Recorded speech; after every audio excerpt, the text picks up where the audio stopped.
Let's talk about a problem that almost everyone faces at some point: staying in losing battles. It's tough to let go when you've already invested so much time, money, or effort into something. Whether it's pouring money into a failing project or fighting over trivial items in a divorce, most people don't know when to walk away.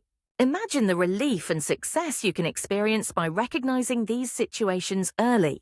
You could save yourself from unnecessary expenses and emotional turmoil by simply cutting your losses.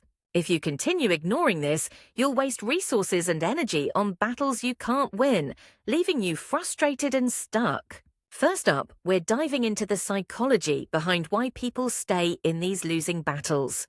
This comes down to a common cognitive bias known as the sunk cost fallacy. It's the reason why businesses keep spending on lawsuits instead of simply settling. They're too focused on what they've already spent, and they're reluctant to admit defeat. But holding on to something doomed to fail is more damaging in the long run.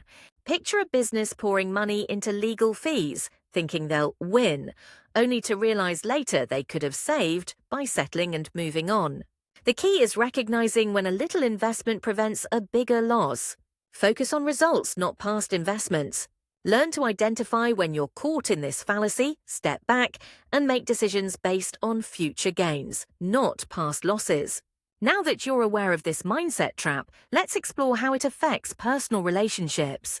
In personal disputes, like divorcing couples fighting over items of little value, the sunk cost fallacy can cause unnecessary emotional strain. When a couple splits, they often cling to belongings, not because they hold real significance, but because each person wants to win the battle. The problem is, this leads to more bitterness and legal fees.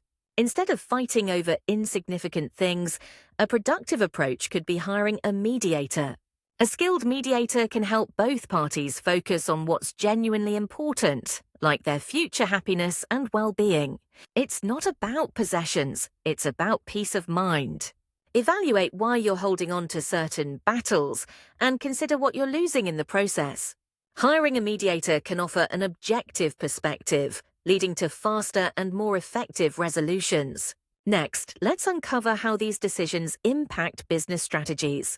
In a business context, the sunk cost fallacy isn't just about wasted money, it's about lost opportunities. When a company invests heavily in a failed product, it might keep throwing in more resources to justify the initial spend. But this approach misses the bigger picture: opportunities for new ventures that could be more successful. Instead of doubling down on what's not working, companies should evaluate current investments and shift focus to potential new avenues. Take the example of a tech company that's sunk millions into a failing app. By redirecting that effort to a fresh project based on market demand, they can innovate and thrive. Strategically assess ongoing projects and be willing to pivot when things aren't going right to maximize overall success.